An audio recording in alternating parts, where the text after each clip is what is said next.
Definitely not the most exciting part about playing guitar, but every guitarist is going to have to restring their guitar at some point.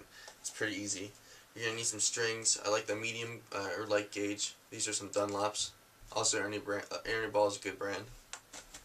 You're going to need a string winder. This is just save you a lot of time. Again, definitely going to need a tuner. I like the Snark tuner. A lot of people like to use like the iPad app tuner or the iPhone tuner. That's just going to work just fine.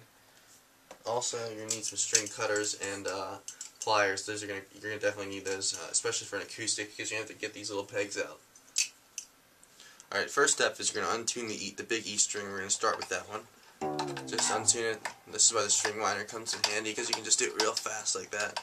Take off the string and just unravel it. Be careful not to get cut on the that loose end, because it can be pretty sharp. And there you go. It's off. Alright, now we gotta take the pliers, we gotta pull this thing out. Just pull the string out. Just put this aside, make sure you don't lose it. Now I gotta open up our strings. Alright, the big string is obviously the heaviest gauge. In this case it's the 54 gauge.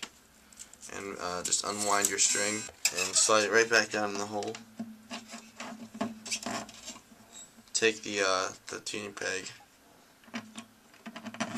stick it in there, push it down pretty good so it doesn't pop out. Alright, next lay the string down in the bridge and the nut right here, and wrap it around the tuning peg 3 times below the hole.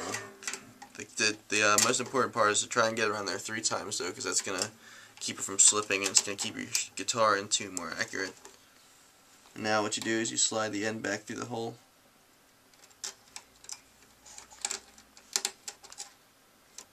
And pull on it tight.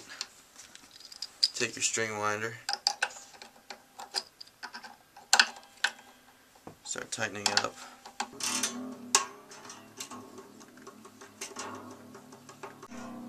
Alright, now take your tuner and now we're going to tune this thing to E. So keep tightening it. We're going to bring it up to E.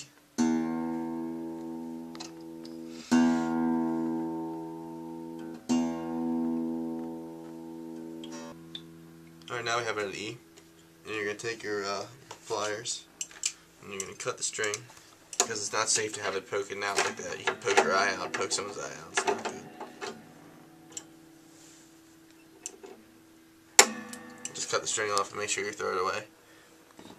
Pretty sharp, so it's dangerous. Alright, here's another important tip that you won't hear anywhere else. You gotta stretch the string. It's really important because at first the string, if it's not stretched, it's just going to keep falling out of tune. So what you do is you pick it up with your 2 first fingers, thumb and your index finger, and just pick it up and wiggle it back and forth. Stretch on it, don't be afraid to. And just go up and down the fretboard like that. And it's going to make your guitar go out of tune, but that's important because if you don't do it like this, it's going to keep staying out of tune for like days. So just bring it back up to E again. Alright, I recommend doing this a couple more times. Alright, so the way you're going to change the rest of your strings is an alternating pattern so you don't screw up the neck tension of your guitar. If you don't do it like I tell you, you can actually damage your guitar, so follow me just like I say.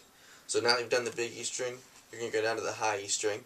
Once you do the high E string, you're going to go back up to the A string, the second biggest string. Then after that, you're going to go down to the B string. Then after that, you're going to go back up to the D string. And after that, you're going to go down to the G string. So as you can see, we're alternating from top to bottom every time because it's going to keep the neck tension straight. Like, don't take all your strings off at once, that you'll really screw your guitar up like that. So make sure you do it just like that.